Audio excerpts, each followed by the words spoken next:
Allegations which come from the other side of not just purchase of oil, but profiting from oil.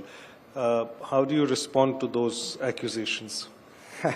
Look, it's funny that you have people who work for a pro-business American administration accusing other people of doing business.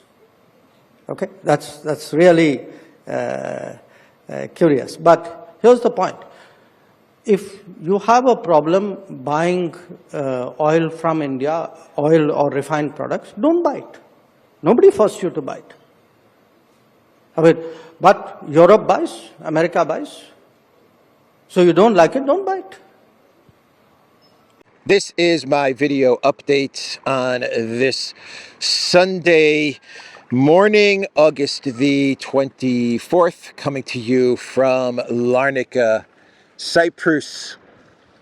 Let's talk about some news. And let's start things off with Matteo Salvini, the Deputy Prime Minister of Italy, when asked by reporters about sending troops to Ukraine, an idea that originated from Macron and Keir Starmer, coalition of the willing reassurance forces going to Ukraine. Matteo Salvini replied by saying that Macron can hop on a tram and pick up a rifle and go to Ukraine.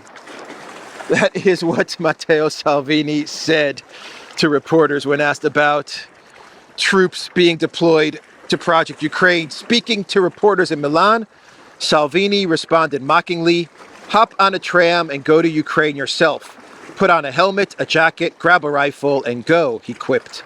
"If Macron wants, he can go, but I think he'll go alone, because not even a Frenchman would follow him." And for this statement, the French authorities were very upset. They summoned the Italian ambassador and complained about the comments from Italy's Deputy Prime Minister, calling such comments unacceptable. It's unacceptable to say such things about our respected and loved leader, Emmanuel Flip-Flopper Macron. So that's the comment from Matteo Salvini. I like the part where he says, hop on a tram. Hop on a tram, Macron. Hop on a tram, man, and go to Ukraine yourself. Because the French are not going to follow you, according to Matteo Salvini. So sticking with Italy, we have Bloomberg posting this article from yesterday.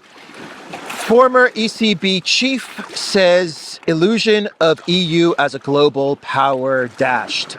Mario Draghi said the events of 2025 have exposed a harsh truth. The EU can no longer believe its big economy brings it global power and influence. Basically, in this article, the former Goldman Sachs director and former head of the European Central Bank admitted that the European Union is not a power. It is not a global power anymore, and it cannot rely only on its population. It has to have something more than just a population, he said, of 450 million people or something like that. And it doesn't. It doesn't have anything other than its population, and its economies are a mess. The member states' economies are in recession, and they're a mess, and they're deindustrialized, and no one respects the European Union, and therefore it cannot be considered a global power. That is what Draghi said. I wonder why. I wonder why the European Union has been wrecked in such a way. Could it be the genius of Vandermath? Could it be Jungle Joseph Borrell and stunning and brave Kaya Kallas, Project Ukraine? All those hundreds of billions into Project Ukraine?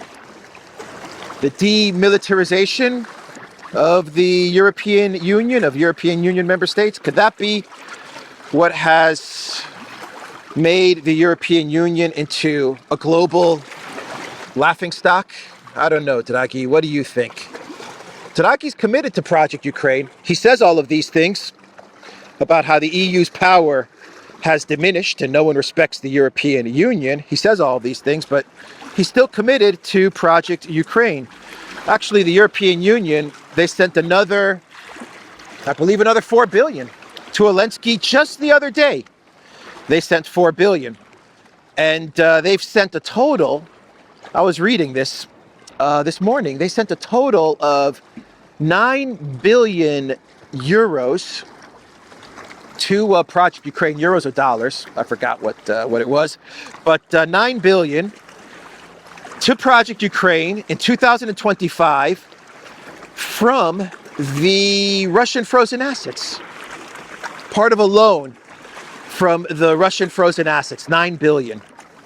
And they've sent a total of something around, according to the European Union, I want to say 180 billion to Project Ukraine. That's what they claim over the last 3 years. That number could be off. But anyway, 9 billion is what they sent to the Green Goblin as part of a loan backed by the Russian frozen assets. Yeah, they're dipping into those frozen assets. No doubt about it, man. They're not just taking the interest of the Russian frozen assets. They're taking the principal. The European Union is going to be in deep trouble when there's a solution, when there's a resolution to Project Ukraine. That's another reason why they don't want a resolution to Project Ukraine. You know what's going to happen? There's going to be a resolution to Project Ukraine, whether diplomatic or military, and Russia's going to demand its money. That's what's going to happen. They're going to take the EU to every freaking court all over the freaking world, and they're going to demand their 200 billion. And the European Union, it looks like, if you go off of these reports, it looks like the European Union is actually dipping into those funds, which it shouldn't. It's a big no-no, but that's just my guess. The 9 billion number is what the EU is reporting to have given to Ukraine as part of a loan backed by the Russian frozen assets. Yeah, so they gave 4 billion to the Green Goblin. Where is it here? EU delivers over 4 billion euros to Ukraine ahead of Independence Day. The EU dispersed 4 billion or 4 billion euros, $4.7 billion in financial aid to Ukraine ahead of its 34th Independence Day, underscoring the bloc's continued support amid the invasion. Right, Ukraine Independence Day, right. So Trump, he said yesterday that he is going to give Project Ukraine another 2 weeks. I talked about this a bit in my video update from yesterday, but he said he's going to give it 2 weeks. And if it's not resolved in 2 weeks, if Putin does not get a meeting with Zelensky, that's his goal right now, in 2 weeks, to get Putin to meet with Zelensky. If that doesn't happen, then there are 3 options, according to US President Trump, that could possibly, maybe, perhaps happen with regards to the United States and Project Ukraine. Option number 1 is that the United States places sanctions on Russia and Russia's partners. Option number 2 is that the United States places tariffs on Russia and its partners, or both, he said. Trump said it could be a combination of both. Or number 3, the United States could just walk away if in 2 weeks there's no meeting between Zelensky and Putin. So CNN phrases it as if Trump is giving Putin 2 weeks to capitulate. Trump again gives Putin a couple of weeks with no sign of Ukraine peace talks underway. Ah, yes, CNN, it is Trump giving Putin 2 weeks. I think it's actually Trump giving himself 2 weeks once again to figure out, how do I get out of this mess that is Project Ukraine? What have I gotten myself into? If I just listened to the Duran and walked away on January 21st. Yeah, so he's not giving Putin a couple of weeks. He's giving himself a couple of weeks. Yeah, so So as Trump is saying, 2 weeks to get a meeting between Zelensky and Putin, or else the U.S. is going to make a very serious and important decision. That's what Trump said. It's going to be a very important and serious decision in 2 weeks. You know what's going to happen at the end of 2 weeks. He's going to give himself another 2 weeks. That's what's going to happen. But anyway, as Trump is saying all of this, we are getting reports from the Wall Street Journal. The first report is saying that the Pentagon has quietly blocked Ukraine's long-range missile strikes on Russia. And it is referencing the ATACMS missiles. And the Wall Street Journal is saying that the Pentagon has told Ukraine no ATACMS into pre-2014 Russian territory, even as Ukraine has requested the US's permission and coordination and satellite and targeting, all of these things. The Ukraine has requested the strikes into Russia, and the Pentagon has quietly said no. And according to the Wall Street Journal, the Pentagon denies Ukraine's requests because Trump wanted to negotiate with Putin and with Russia. That is why they would not green light long-range missile strikes into pre-2014 Russia. But what this actually does show is that it is the United States that is launching long-range missiles into pre-2014 Russia. That's really what this Wall Street Journal article is admitting, which is something all of us that have been following this channel and the Tehran, we know this, that it is the United States that is effectively launching the missile strikes into pre-2014 Russia, and also into Crimea and other parts of Russia. That's what this article is admitting to, as Trump tries to position himself as the neutral mediator and negotiator. We get to the Wall Street Journal article saying that the United States is not allowing missile strikes into pre-2014 Russia. The proxy war, the U.S. proxy war, or coalition war, that's a better term, as Alexander puts it. The U.S. coalition war against the Russian Federation. That's what this is. That's what this has always been. So the Wall Street Journal is also reporting that the U.S. has approved the sale of ERAM missiles to Ukraine. Now these missiles, these ERAM, we're talking about 3,000 missiles with a range, I believe, of up to 400 kilometers, air-launched. So this is for the Air Force, specifically developed, according to reports, for Ukraine's Air Force.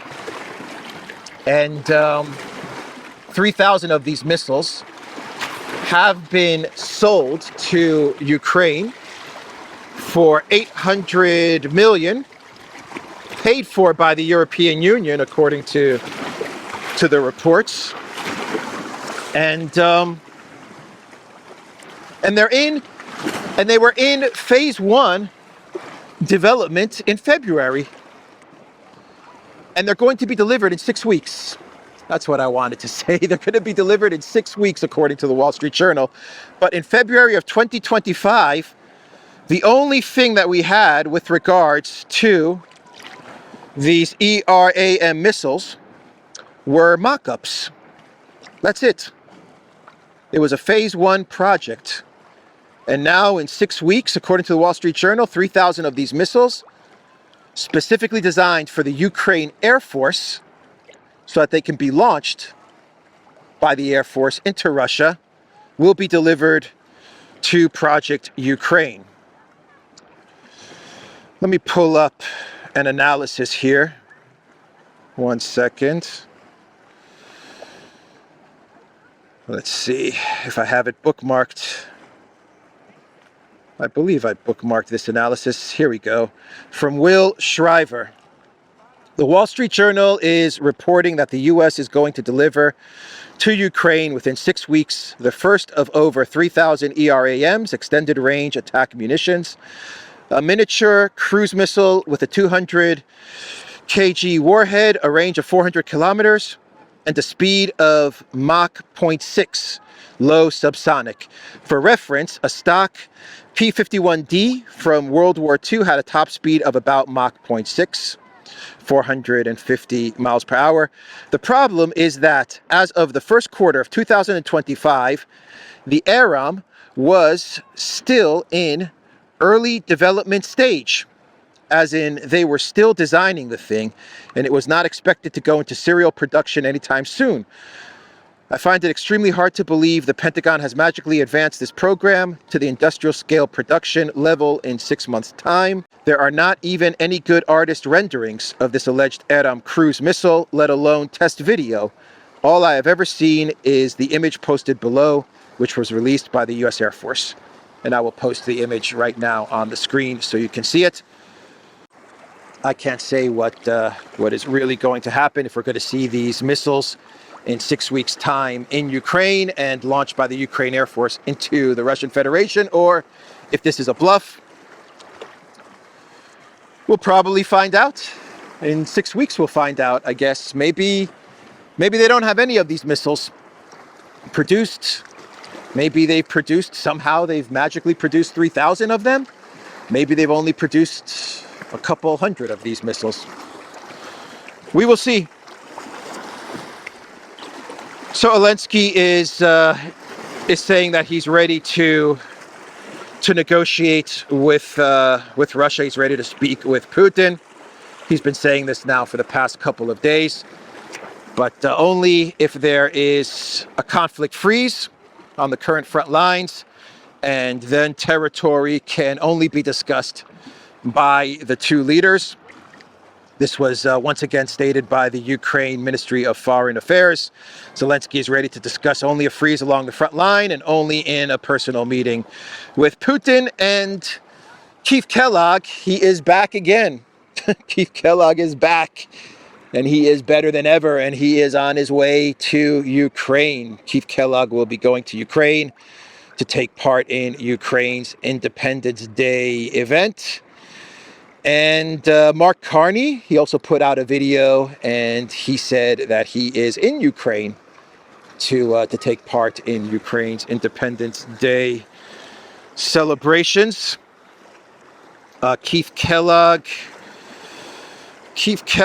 it is rumored, will be going to Ukraine to try and convince Zelensky to soften up on security guarantees. Those are the reports that I have read, but I actually think it's going to be the opposite. I think Keith Kellogg is going to be in Ukraine and to speak with Zelensky, to tell Zelensky to harden his stance and harden his position and continue to push for a freeze on the current front lines, because at the end of the day, the freeze concept on the current front lines is Keith Kellogg's plan, and he's been pushing for this plan for the past 6 months and even more than that. So I don't think he's going to go there to try and convince Zelensky to soften his position. I think Keith Kellogg is going to go to Kiev. He's probably already in Kiev to harden Ukraine's position, especially with regards to the freeze plan. China is saying that they will send peacekeepers to Ukraine, but only if there is a UN mandate. This is according to the German publication Welt. If there is some sort of a UN mandate or resolution, then China would send troops to Ukraine, peacekeeper security guarantee troops to Ukraine. Turkey has also said that they are thinking about sending troops to Ukraine if there is some sort of an agreement reached between Putin and Zelensky, between Putin and Trump. Turkey wants those troops there because they want to safeguard the Black Sea. That's what Turkey is freaking out about. Turkey does not want Russia to control a significant part of the Black Sea, which they would if the conflict continues and Russia goes all the way to Odessa. So Turkey would like to see some sort of a resolution, and they would like to have their troops in Ukraine in order to safeguard their dominance in the Black Sea. So the UN Security Council is going to discuss Nordstream in a couple of weeks. That's right. Given the new developments, the latest developments in Nordstream, the arrest of Sergei K by Italian authorities, the Russian UN delegation has called for a UN meeting on Nord Stream. German investigators believe that the Ukrainian Sergei Kuznetsov, arrested in Italy, led a sabotage group responsible for blowing up the Nord Stream. The Nord Streams, reports Corriere della Sera. The crew consisted of civilians and military personnel, and a 15-meter vessel was rented. On board were 4 experienced civilian divers, including a woman, hired to make the trip look like a picnic with friends and 2 elite military personnel. There's more from Corriere della Sera explaining the whole plan of the Nord Stream plan, the operation. So they rented a sailboat and they made it to look like a picnic. How do we make it look like a picnic? Let's invite a woman. Yeah, that's it. We'll invite a woman. We'll get on this sailboat and everyone will think that we're sailing to have a picnic, but all the while we are going to be diving deep in the water and deep underwater. We're going to place explosives to blow up the Nord Stream pipeline. You got to be freaking kidding me. Anyway, let's continue. The publication writes that they were equipped with diving gear, a portable sonar, and open source maps to locate the pipeline situated 80 meters below sea level. It is assumed that they made dives in pairs in extremely cold water lasting 20 minutes. This means a 3-hour decompression and 24 hours of rest are required for surfacing. However, it is possible that the dives were shorter, with breaks of 4 to 5 hours. During the night dives, the divers installed at least 4 explosive devices weighing from 14 to 27 kg each. The explosives were made of hexagon and octagon and equipped with timed detonators. Right. So that's how it all went down. That's Nord Stream, everybody. That's the whole operation right there. Oh boy, who they fooling, man? Who are they trying to fool? So it looks like the Netherlands government is in big trouble. The foreign minister had to resign yesterday because the Netherlands cabinet failed to agree on imposing sanctions on Israel for its ongoing genocide in Gaza and annexation plans of the West Bank. So he tried to get sanctions on Israel. The foreign minister Casper Veldkamp and the Netherlands government, the ruling government, said no. The cabinet said no, and he was forced to resign. And from what I understand, this puts the government in the Netherlands in a bit of a problem. The government may actually not hold up because of this one resignation, and there may be more resignations coming. So let's do some other news. And I've kind of got some clown worlds, not quite sure if these topics are clown worlds or not, but let's just run through them. So yesterday I talked about Ghislaine and the transcripts that were released to the public. One thing that Ghislaine also said in these transcripts that were released from her interviews with the DOJ lawyer Blanche is that her father was an intelligence asset. She admitted that her father was an intelligence asset. You don't say, huh? Wow, that's quite a revelation from Ghislaine Maxwell. Really? Your father was an intelligence asset? I had no idea, man. I had no freaking idea. And Epstein did not kill himself either. And there's no client list, according to Ghislaine Maxwell. John Bolton, his arrest may have to do with more than just classified documents. There may be some other things that John Bolton was up to. He was reportedly making big money overseas and may have been involved in trafficking intelligence. These are all rumors that are circulating now. I can't confirm any of this.